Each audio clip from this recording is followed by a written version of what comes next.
children, they're not your students. And you love them with all your heart. And that's what makes you an effective teacher, when that child knows that you love them. Absolutely love that. Some profound words there. But, you know, the past year and a half has been a really tough stretch for our education system here in our state. Teachers leaving for better pay in nearby states. Even last year's Teacher of the Year just left us for Texas. But today we're sitting down with the man you just heard from right there, Oklahoma's 2017 Teacher of the Year, Mr. John Hazel. Thank you for being with us here today. Thank you for having me. I'm glad to be here. Yeah, it's a pleasure to meet you. And firstly, congrats. Thank you. On the title. Thank you. It's an honor. It is an honor. You've been a science teacher at Durant High School. Yes. For more than 30 years. I just finished my 34th year. 34th year. Yes. City of Magnolias. I love Durant. Yes. I absolutely do. It's a beautiful place. Tell us, what has being a teacher there for the past 3 decades meant to you?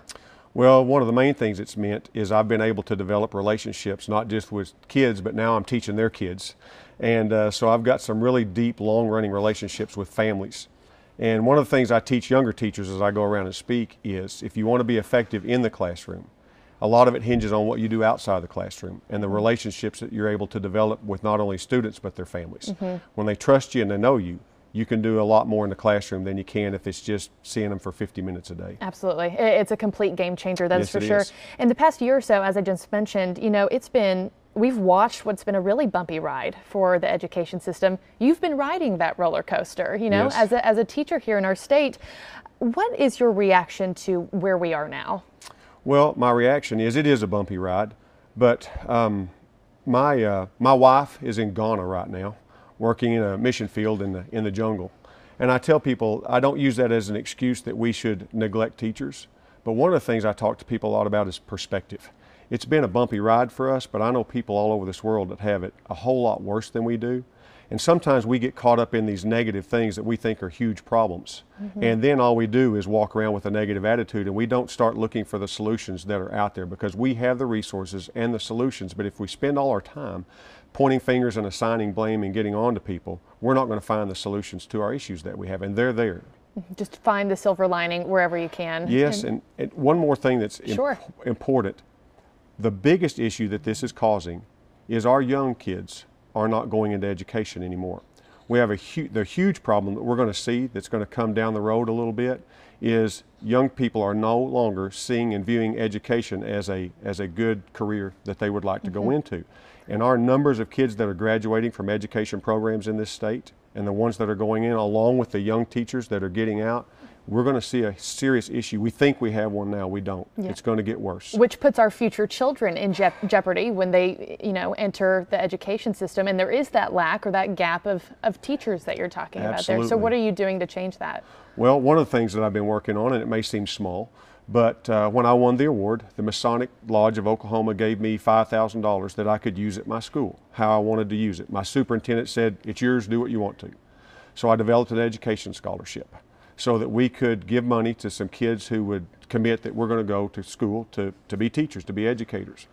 Then I went to my business community using my Chamber of Commerce, and I asked them, would you fund this scholarship perpetually from now on? We're going to give this, would you fill it back up so that it will be there from now on to encourage kids to go into education? And they immediately agreed to do that, and now I have some business people who are wanting to make it a lot bigger.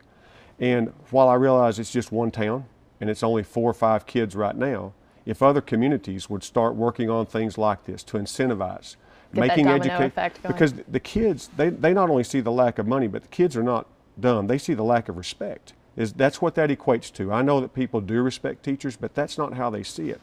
There's got to be some incentive there to encourage kids to start going back into education. Absolutely, and I hope that program that you're talking about, you know, comes into fruition exactly like you're hoping and envisioning it to be. And I've been able to present that in some other communities now, and they're looking at doing the same thing. And so hopefully it'll grow from there. Okay, good. Also wanted to get your perspective on this. You know, a couple weeks ago I sat down with the 2016 Teacher of the Year, Sean Sheehan, and he's leaving for Texas. So I wanted to get your take. You know, when you see the headlines, Oklahoma's Teacher of the Year leaves for Texas, what do you think?